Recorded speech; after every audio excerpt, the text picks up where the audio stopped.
Welcome to this explainer. You know, when you look at the periodic table, it can kind of just look like a giant wall of letters and numbers. But today, we're going to look at it a bit differently. We're treating it like a roster of elemental superheroes, and we're decoding the hidden powers of the D block and the F block.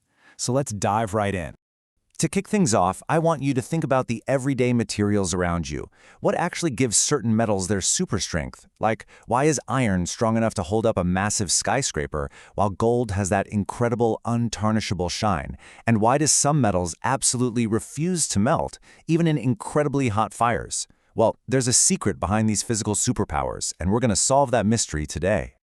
All right, first up, let's meet the transition metals. If you think of the periodic table as a map, that big, large middle section is basically the main headquarters for our heavy hitters. Officially, we call these the transition metals. And the real secret to their magic?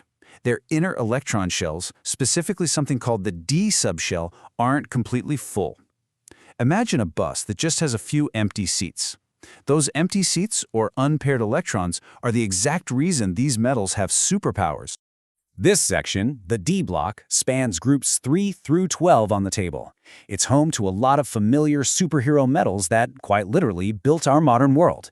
We're talking about titanium, iron, copper, silver, and gold. They're sitting right there in the middle, progressing row by row, just filling up those empty seats in their D orbitals. So, let's look at their first major superpower, extreme strength and heat resistance.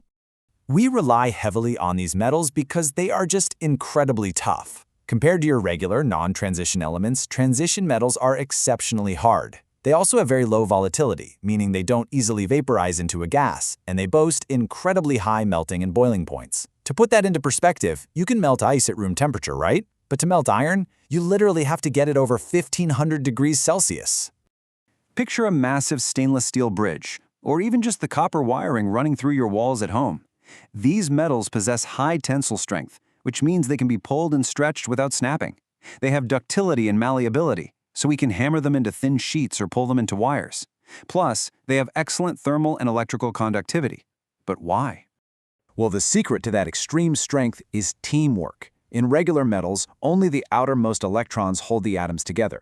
But in transition metals, both their inner and outer electrons get involved. They effectively hold hands really tightly to bond together. And because so many electrons are gripping each other, the metal becomes super hard and takes a massive amount of heat to actually melt.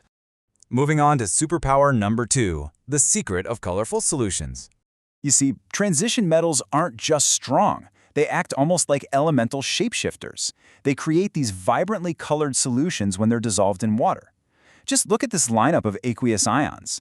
You can see everything from the brilliant blue of copper on the far right to the bright green of nickel, all the way to the soft pink of manganese. It's honestly like a liquid paint palette. So, how does this color magic actually happen? Well, when regular white light hits the liquid, an electron in one of those empty seats we talked about earlier absorbs a very specific energy of light, allowing it to jump up to a higher D orbital. And because it just ate up that specific color, our eyes perceive the leftover complementary color.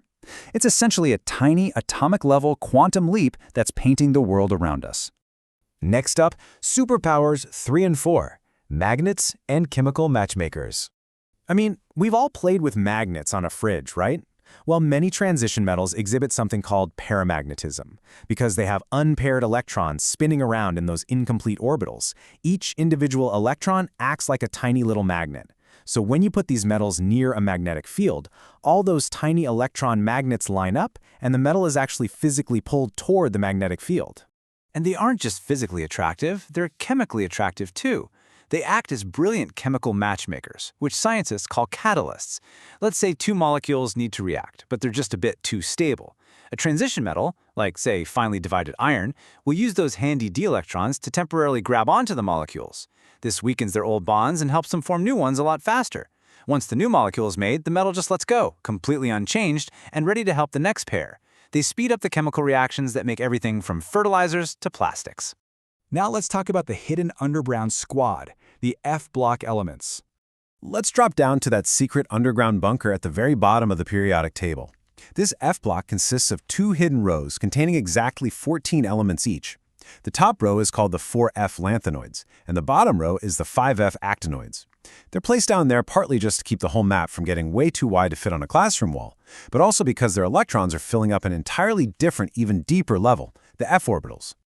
Now, these hidden elements might be tucked off to the side, but they have massive, world-powering abilities. The lanthanoids are frequently mixed with other metals to create specialized, super-strong alloys. You'll find them in everything from your smartphone to high-tech lasers. Meanwhile, the actinoids, which include famous elements like thorium and uranium, are incredibly powerful. They serve as excellent sources of nuclear energy, literally powering entire cities. So, as we wrap up, what's the ultimate takeaway you should get from this explainer?